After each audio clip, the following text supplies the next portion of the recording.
우리가 지금 이 시대를 살아가면서 우리가 지금 바로 똑바른 신앙생활하지 않으면 안 되는 시대입니다. 하나님 오늘 이 밤에 나를 데려가셔도 내가 구원받으신 확신을 가지고 살아가는 것. 그래서 우리는 진정한 사랑의 비판하며 그 영혼들을 위해서 우리는 책망할 수 있는 하나님의 자녀가 되어야 될 줄 믿습니다.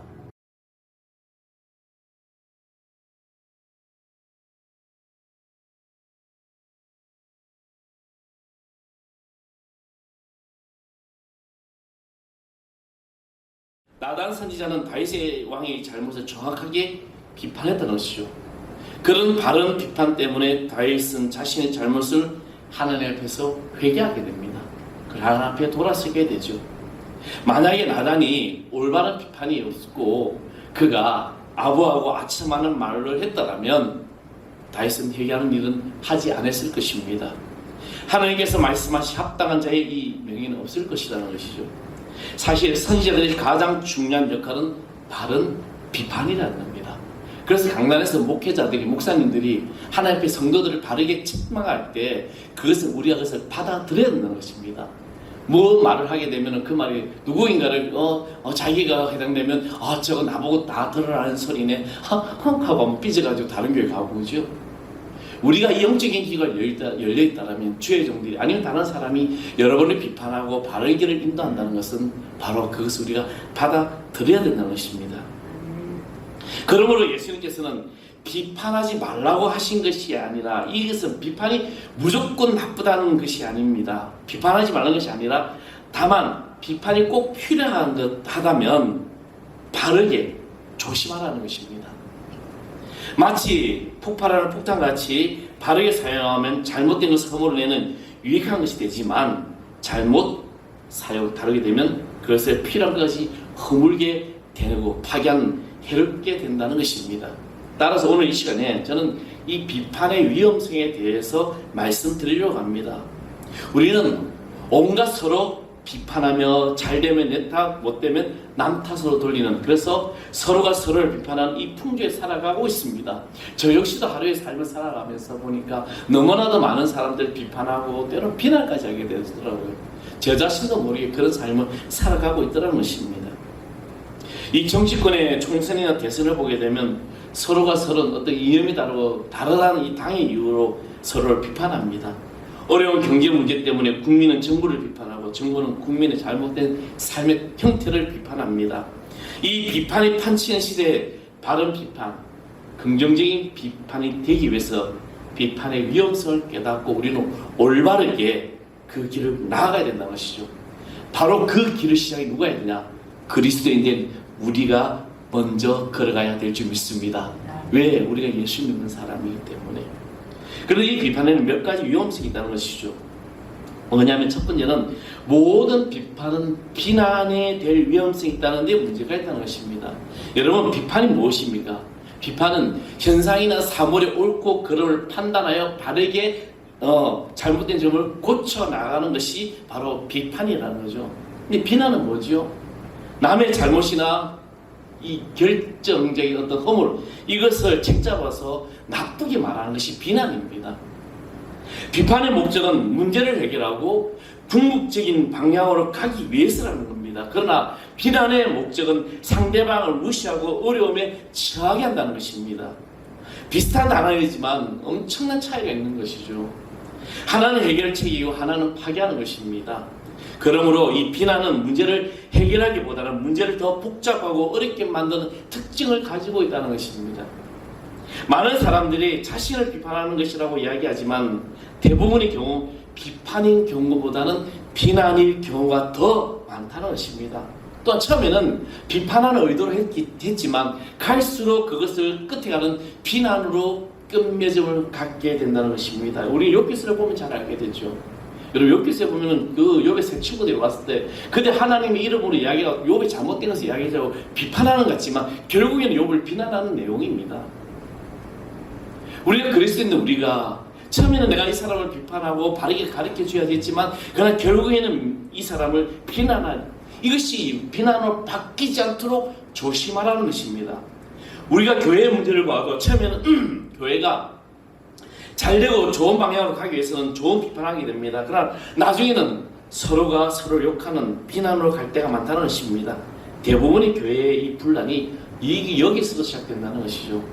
그러면 비판하는 자가 가져야 할 태도가 무엇이겠습니까? 비판이 비난으로 바뀌지 않기 위하여 반드시 지켜야 할 것이라는 거죠. 그것은 바로 겸손과 예의입니다.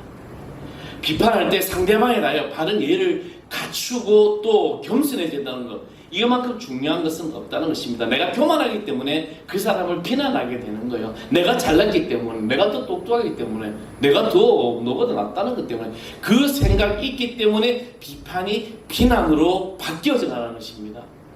우리는 이 비판이 비난이 되지 않기 위해서는 인내하며 겸손과 예의를 갖춘 것이 중요하다는 것입니다. 고린도 교회에서 바울의 뒤를 이은 사역자가 있죠. 바로 아볼로였습니다. 아볼로는 아주 유능하고 훌륭한 사람이었습니다.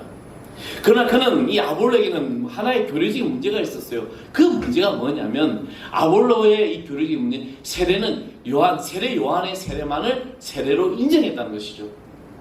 그런데 예수님이 부활하시고 난 다음에 예수님이 주신 세례가 무슨 세례가 있습니까? 성령 세례가 있습니다.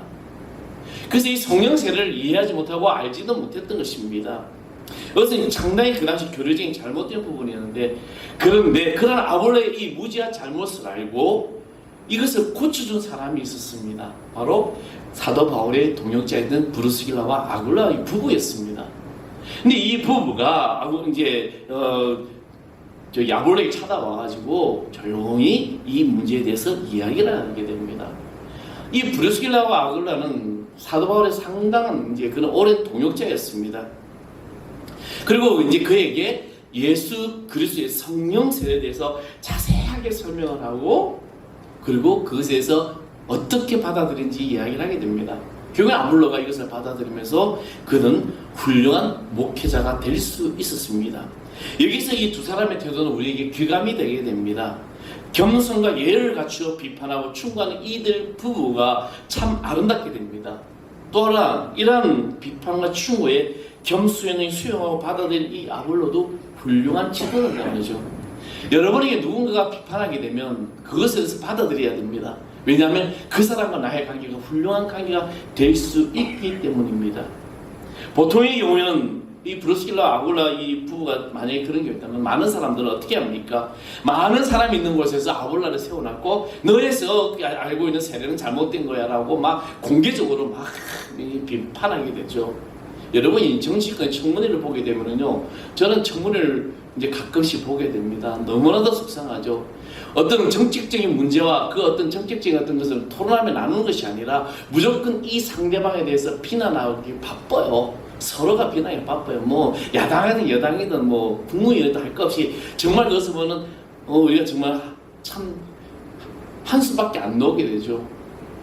서로 어떤 부분에서 잘못된 것을 비판하면서 발전적으로 나아가야 돼. 그러지 못한다는 것입니다. 사람은 누구나 그런 마음을 가지고 있는 거죠. 그런데 브루스길라와 아굴라는 자기들의 어떤 겸손과 예를 갖추어 아볼로에게 가서 찾아가서 당시의 교리적인 잘못된 이 점을 정중히 설명하면서, 그리고 그 사람의 인격을 존중하면서 그 사람의 모든 것을 다 예를 갖추며 했을 때 아볼로는 이 모든 것을 다 받아들였다는 것입니다. 그렇게 될 때 비판이 비난이 될 수가 없는 것입니다. 근데 우리는 교만해지고 그 상대방의 예의를 내려버리고 내가 더 높아지려 한다면 이것은 비판이 비난이 될 수밖에 없다는 것입니다. 우리에게는 이런 강한 충동이 있는데 이것을 억제해야 된다는 것이죠. 다른 사람에게 우리가 비판은 처음에는 좋은 의도로 얘기하지만 나중에는 나의 우울감과 나의 어떤 그런 것 때문에 그 사람을 억누르려는 것들, 비난하려는 것들, 이것을 우리는 겸손한 마음으로 예의를 갖추고 서로를 낮추면서 정중하게 비판할 수 있는 하나님의 자녀가 되어야 될 줄 믿습니다. 오늘 중요한 말씀이에요. 또 하나는 비판을 조심없이 함부로 하게 되면 비판 중독자가 될 수 있다는 것입니다. 그런 위험성이 있는 것이죠. 비판은 상대방의 실수와 잘못을 이야기하는 것이기 때문에 조심해야 되는 겁니다. 왜냐하면 우리에게는 상대방의 잘못과 실수만을 보려가는 이 부정적인 면이 너무나 많기 때문입니다. 그러므로 비판을 왜 제기하는 사람들을 보게 되면 그 사고는 긍정적이보다는 부정적인 것들을 더 많이 가질 수가 있다는 것이죠. 여러분, 세상에 가장 재밌는 것이 무엇인지 아십니까? 그 즐거운 중 하나가 자기를 자랑하고 뽐내는 거예요. 그렇죠? 상대방의 잘못을 파헤치고 이야기한다는 겁니다. 내가 잘났는데 너 봐, 그것밖에 안 되는 거잖아. 우리는 이러한 점을 조심하지 않으면 상대방의 약점과 이 잘못을 파헤치려 비판하는 것을 즐기는 비판 중독자가 되는 겁니다. 이런 어리석음을 범할 수 있다는 것입니다. 그래서 우리는 조심없이 함부로 비판하면 안 된다는 겁니다. 오늘 본문 말씀에 5절, 4절과 3절에서 말씀을 보면 이런 말씀이 있습니다. 어찌하여 형제의 눈 속에 있는 티를 보고 내 눈 속에 있는 들보를 깨닫지 못하느냐. 보라, 내 눈 속에 들보인데 어찌하여 형제에게 말하기를 나는 내 눈 속에 있는 티를 빼게 하라 하느냐. 외식하는 자여 먼저 내 눈 속에 들보를 빼라. 그 외에 밝히 보고 형제의 눈 속에 티를 빼라. 이렇게 말씀합니다. 이 말씀을 보면 형제의 눈 속에 티는 보고 내 눈 속에 들보를 깨닫지 못한다는 것입니다. 그래서 한마디로 상대방의 약점은 보이는데 내가 가지고 있는 그 더 큰 약점은 보지 못한다는 것입니다. 그래서 상대방의 것만 파헤치려는 거죠. 자기의 잘못과 자기 허물과 자기의 과실을 깨닫지 못한 이 어리석음을 범할 수밖에 없는 것입니다. 그래서 조심 없이 함부로 비판하면 안 된다는 겁니다. 우리 주변에 이런 사람들이 얼마나 많습니까? 아니, 또 저와 여러분도 이 범죄에서 벗어날 수 있다고 생각하십니까? 우리 중에 누가 이런 면에서 자신감을 가질 수 있습니까? 아무도 없을 겁니다. 우리 삶에 다 저와 여러분도 그렇게 살아가고 있는 거죠. 때로 내가 이 비판의 비난의 중독자가 되어가고 있지 않은지, 누군가가 한 사람이 딱 되면 그 문제를 가지고 막 서로가 이야기하면서 막 하는 게 재밌어. 이제 막 여러분 이제 남 씹는 거 재밌다 그러잖아요. 그렇죠? 근데 그런 어떤 우리 삶에 모일 때마다 그런 일들이 일어나고 있는 거죠. 언젠가 말씀을 드렸습니다. 제가 계룡산에 산을 간 적이 있는데 내려와서 밥을 먹는데 그것을 막 밥을 먹는데 보니까 다 월요일날 저희 목회자들 월요일 많이 가잖아요. 다 교인들이야. 집사님, 권사님, 장로님, 그러다 가끔가다 목사님, 그죠? 근데 이 대화의 내용을 가만히 들어보게 되면 기가 막힙니다. 누구 권사님 욕을 하고 누구 장로 욕을 하고 심지어는 자기 담임 목사님 욕을 얼마나 하는지, 우리 목사님 이번에 설교 시간에 왜 그렇게 얘기했대? 나보고 하는 소리 같아. 기분 나빠. 그죠? 이것은 비판이 아니고 비난이죠. 이런 일들이 그리스도인들이 얼마나 우리 자행하며 살아가고 있는지 모릅니다. 그래서 우리는 이런 중독자가 되지 않도록 정말 우리 자신을 생각하고 있어야 된다는 겁니다. 또한 비판을 낳는 위험성이 있기 때문에 조심해야 된다는 것입니다. 내가 상대방을 조심스러운 것이 비판하게 되면 상대방은 큰 상처를 입게 된다는 겁니다. 상처를 받은 사람은 반드시 나를 비난하게, 나를 살피고 조사하게 되는 거예요. 근데 나는 이 말 한마디에 내가 비판의 말로 좋은 말을 했던 것 같지만, 그러나 그 사람이 예의를 갖추지 않고 겸손하게 대하지 않았다면 그 사람은 그것이 상처가 평생의 가슴속에 맺힐 수 있다는 겁니다. 예수님께서도 이런 연유에서 비판을 받지 않으려거든 비판하지 말라라고 말씀하셨습니다. 이 뜻은 바로 여기 있는 모든 것, 비판을 어떤 조심성 없이 해서는 안 된다는 겁니다. 우리는 이 문제 해결을 위해서 비판을 할 때 늘 조심스럽게 해야 하는 것이, 왜? 위험성이 있기 때문에. 그리고 또 반대로 비판에 유익할 때가 있습니다. 그것은 바로 자기 비판인 거예요. 자기의 비판도 물론 지나치게 비판하면 자기 학대로 가게 됩니다. 내가 왜 이랬지? 내 자신이 왜 이런 거지? 막 자기 학대로 가게 되죠. 이것은 곤란하지만 그러나 자기 비판은 좋은 비판인 것입니다. 남의 눈에 티를 보는 것도 중요하지만 자기 눈에 들보를 볼 줄 아는 것도 중요하다는 것입니다. 하나님이 기이 쓰시는 사람들을 보면 이 자기 비판의 능력이 뛰어난 사람인 것을 알 수 있다는 것이죠. 사도 바울이 그랬으며 베드로가 또 그랬습니다. 다윗도 그러한 사람이었습니다. 사도 바울은 자기 자신을 가리켜 죄인 중에 괴수라고 했습니다. 베드로도 예수님께서 부르실 때 자신의 죄인이라고 고백했으며 다윗도 자신의 회개에 능한 사람이 되었다는 것입니다. 왜? 자기를 돌볼 줄 아는 사람이었기 때문입니다. 한마디로 자기 비판 능력이 뛰어난 사람들이라는 거죠. 저는 오늘 여기 모인 사랑하는 성도 여러분, 여러분이 이런 능력의 사람이 될 줄 믿습니다. 먼저 내 스스로가 나 자신을 비판할 수 있는 사람. 보통 우리들은 자기 죄에 대해서는 둔감합니다.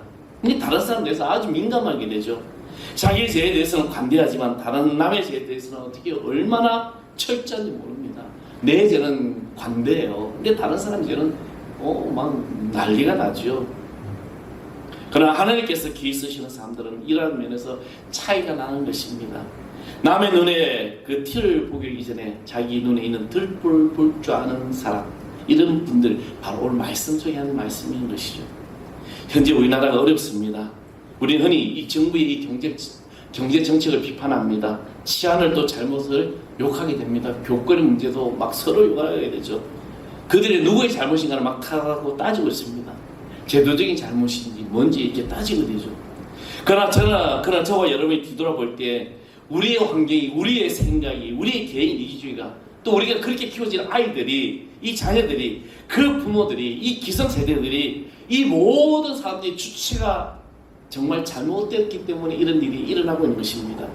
너나 할 것 없이 현실을 쫓아 살아갑니다.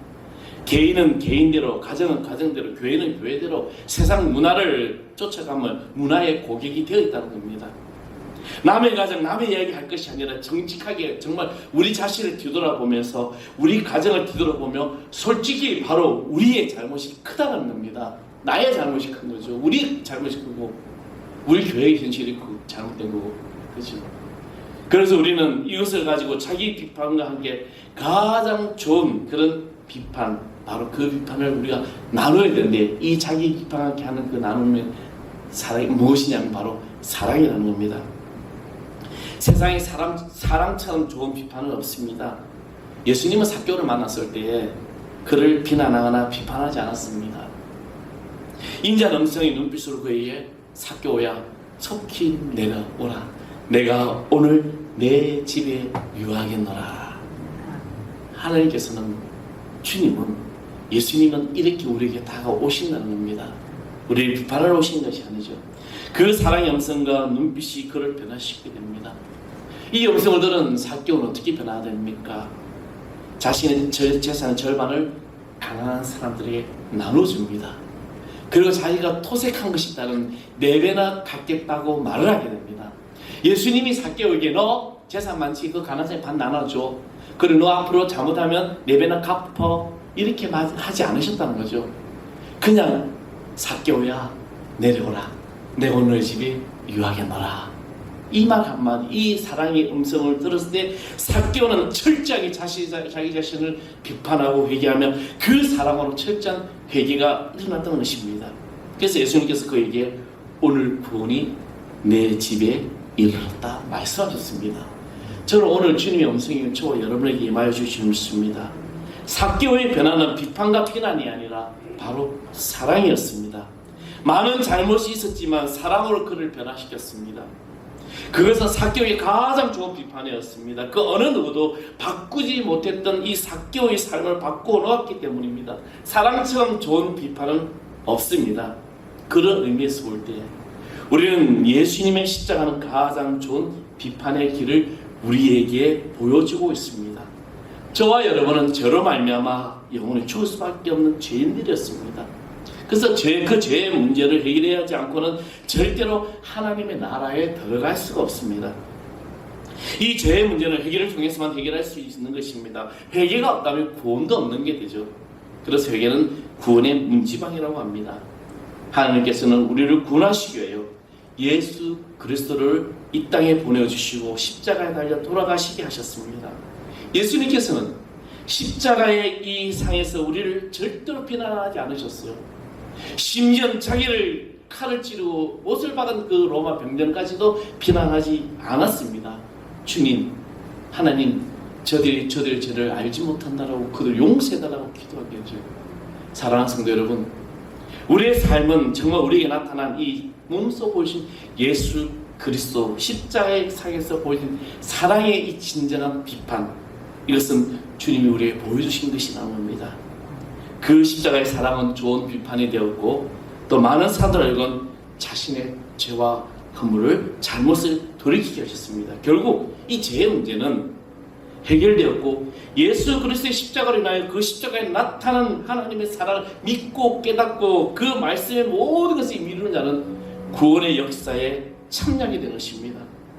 여러분, 사랑처럼 더 좋은 비판이 어디 있습니까? 비판에서 해결되는 거 보셨습니까? 안 됩니다. 그러나 사랑은 최고의 비판이 되는 사실을 기억하시기 바랍니다. 오늘 본문의 말씀에 여러분, 저와 여러분의 삶을 한번 뒤돌아보십시오. 여러분은 비판을 조심성 없이 함부로 하는 분들이 아니십니까? 문제를 해결하기보다는 문제를 더 복잡하게 만들어 놓는 분들 아니십니까? 비판을 조심하는 성도가 성숙한 성도가 되는 거예요. 한 걸음 더 나가서 이 좋은 비판, 겸손과 예를 갖추고 비판할 줄 아는 성도가 되어야 되고, 또 자신을 비판할 줄 아는 사람이 되어야 되는 겁니다. 그리고 이 사랑의 비판, 이 비판으로 우리 시대에 성숙한 그리스도인이 될 수 있는 겁니다. 그래서 이 사랑을 모든 성도를 돕게 되는 거죠. 우리는 누군가를, 이 잘못을 우리 눈으로 볼 수 있는 겁니다. 바라보게 돼요. 근데 너무나 안타까운 것은 내가 바라보는 이 잘못된 시선이 나의 기준이라는 생각을 가지고 있어야 됩니다. 나의 기준이 아니에요. 우리는 그리스도의 사랑의 기준이 되어야 될 줄 믿습니다. 사랑의 눈으로 그 사람을 바라보고, 혹시 허물이 보이고 잘못된 것이 보일지라도 우리는 그 사랑의 눈으로 비판하고 그 사람을 기도해야 될 줄 믿습니다. 이것이 바로 오늘 이 시대에, 정말 여러분이 살아가는 이 시대가, 아니 앞으로 다음 세대, 우리 아이들의 시대는 더 악한 시대에 살아가고 더 비상의 이변이 일어나는 정말 그런 시대에 살아가게 됩니다. 혹시 그런 얘기 들으셨습니까? 올여름이 대한민국에서 가장 덜 더운 날씨가 될 거다. 이 말은 뭐냐면 내년이면 더 더우시고 더 폭염 오시는 거죠. 그 부분이 더 앞으로 더 심해진다는 겁니다. 앞으로 많은 일들이, 얼마나 많은 일들이 일어날지 모릅니다. 며칠 전에 어떤 분 이야기를 하면서 신앙은 아직 여유가 있다라고 이야기를 하더라고요. 신앙은 여유가 있대요. 제가 그게 딱 바로 그냥 차고 나가서 한 말이 있습니다. 신앙은 여유가 없어요. 여러분, 신앙은, 믿음은 어떤 구원의 문제는 여유가 없습니다. 많은 사람들이 여유 있다고 생각하는데요, 아니에요. 오늘 이 밤이 될 수 있고 오늘 이 시간이 될 수 있고, 여러분 지금 많은 사람들이 사고를 당하잖아요. 그 사람들이 나 오늘 칼이 죽을 거야 생각할 거 아니에요. 전혀 예측하지 못하는 상황에서 우리는 많은 어려움을 만날 수 있고 힘든 일을 만날 수 있는 겁니다. 그래서 이 믿음과 구원은 여유가 있는 게 아니에요. 급합니다. 지금 예수 안 믿는 저 영혼들, 가족들을 내버려 두고 있을 상황이 아니라는 거죠. 우리가 지금 이 시대를 살아가면서 우리가 지금 바로 똑바른 신앙생활하지 않으면 안 되는 시대입니다. 하나님 오늘 이 밤에 나를 데려가셔도 내가 구원받으신 확신을 가지고 살아가는 것. 그래서 우리는 진정한 사랑의 비판하며 그 영혼들을 위해서 우리는 책망할 수 있는 하나님의 자녀가 되어야 될 줄 믿습니다. 그것이 바로 오늘 저 여러분 주신 하나님의 사명입니다. 나는 신앙이 짧아요. 나는 예수 믿은 지 얼마 안 돼요. 나는 믿음이 없어요. 여러분, 나는 믿음이 없어요 하면 하지 마세요. 믿음이 있기 때문에 이 자리에 나와 있는 겁니다. 주님이 여러분을 사랑하셨기 때문에 이곳에 와서 예배하는 자가 되어 있는 거예요. 주님이 여러분을 택하셨기 때문에 지금 삶의 순간에 내가 늘 내 마음속에 예수님이 나를 다스리고 있다는 고백하고 살아가는 겁니다. 그렇기 때문에 담대해지십시오. 주님이 나를 존귀한 자로 쓰여주셨구나.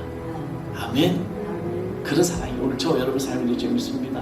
우리 한번 찬양해 보겠습니다. 지난주에 우리 5월 찬양 예배 때 드리는 찬양, 하나님 독생자 예수 송축하리라,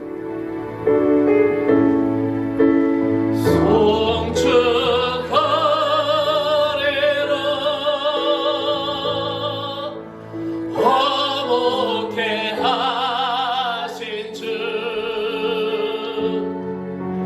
나의 모든 죄 깨끗게 하셨네. 송축하리라,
아버지 하나님, 내 안에 있는 내 모든 교만과 내 모든 아집이 내가 다른 사람을 비난하고 정죄하지는 않았는지 주여, 이 모든 상황 속에서 이제 주님의 진정한 사랑의 비판자가 되게 하여 주시옵소서.